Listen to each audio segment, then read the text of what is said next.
This video will change your life forever. Unearned wisdom. The internet economy is largely driven by clicks. The quality of information is no longer important as it once was in the pre-internet age. The way modern media outlets grab attention is through sensationalism. That is, to design the titles of the news stories in such a way so as to generate the maximum amount of excitement in their audiences. The more emotionally loaded the headlines, the more likely people are to click. Another way to grab attention was discovered by the entrepreneur Steve Raisin, who looked at 100 million articles published in 2017. He tried to find the most common phrases in the most shared articles. The most successful headlines don't convey facts. They promise an emotional experience.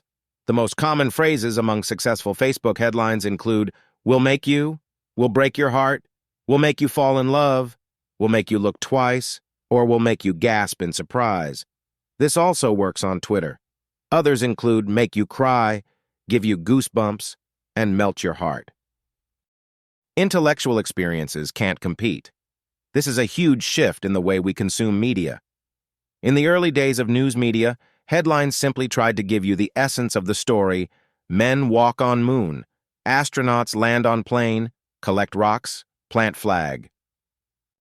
But modern news outlets, because of pressures to remain relevant and profitable, have emulated sites like BuzzFeed in the way they announce their articles. The Washington Post proclaims, "1/5 of this occupation has a serious drinking problem.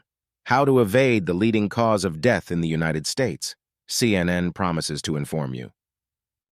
Iceland used to be the hottest tourism destination. What happened? Asks USA Today. So as not to leave you in suspense, lawyers. Don't get in a car accident and nobody knows. The printing press allowed for a variety of books to emerge. Cable TV allowed people to customize their experience.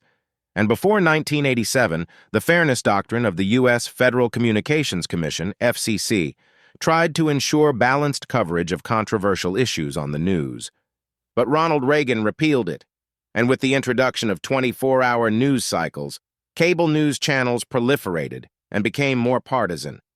Algorithms make things worse. Facebook, Twitter, and other social media platforms use algorithms to find relevant posts and stories. But these algorithms don't want to keep you informed. They just want you to stay active on the platform. They feed you more of what you want to hear, which makes you more biased. Social media also helps spread misinformation, false claims not deliberately meant to deceive. The first to break the news gets most of the traffic, so publishers skip fact-checking. The Onion launched a new website, clickhole.com, that parodied clickbait websites like Upworthy and BuzzFeed. Social media sites have promised to take technical measures, and ad blockers have affected the clickbait model, as more websites have moved towards native advertising and sponsored advertising. But it is unlikely that clickbait will ever disappear. It is far too easy and far too profitable to create clickbait titles and to use it for scams of various kinds, often directed at children. But the problems of mass communication did not begin with the internet. In the age of television, writers such as Neil Postman were already warning about the dawn of an era where reason and logic would be abandoned.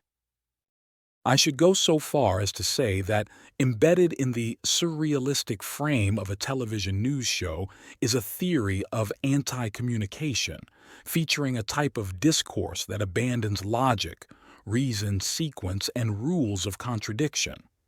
In aesthetics, I believe the name given to this theory is Dadaism. In philosophy, nihilism. In psychiatry, schizophrenia. Amusing ourselves to death, Neil Postman.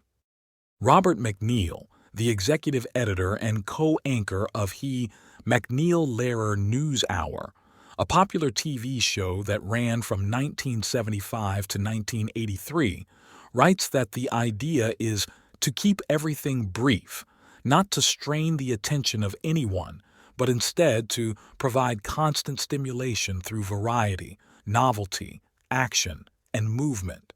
You are required to pay attention to no concept, no character, and no problem for more than a few seconds at a time. He goes on to say that the assumptions controlling a news show are that bite-sized is best, that complexity must be avoided, that nuances are dispensable, that qualifications impede the simple message, that visual stimulation is a substitute for thought, and that verbal precision is an anachronism. And what is happening here is that television is altering the meaning of being informed by creating a species of information that might properly be called disinformation. I am using this word almost in the precise sense in which it is used by spies in the CIA or KGB. Disinformation does not mean false information. It means misleading information, misplaced, irrelevant, fragmented, or superficial information, information that creates the illusion of knowing something but which in fact leads one away from knowing. Amusing ourselves to death. Neil Postman. There is nothing Orwellian about this situation. The president does not control the press. The New York Times is not Pravda, and the Associated Press is not TASS. There is no newspeak. Lies have not been defined as truth, or truth as lies. What has happened is that the public has adjusted to incoherence and has become amused into indifference. Aldous Huxley would have been less surprised by this story. He prophesied its coming. The result is that each generation unknowingly competes for the prize of being the most entertained and least informed people in history. Of course, we may have opinions about events happening in different parts of the world, but our opinions mostly consist of emotions and repeated narratives rather than a nuanced understanding of the historical context of these events. The point of the media is shock and awe, because that is what they are incentivized to do. And none of this is a problem, if it wasn't for the fact that this constant stream of disinformation, each hour of every day, has a real effect on people's brains and quality of life. Rather than seek to be informed, people become addicted to more fast food bites of bad information that they can share with others. It is the path of least resistance. The more people are caught by this trap, the more powerful the effect of disinformation. Therefore, there is an increasing number of people with a distorted picture of reality and a deteriorating, confused mind.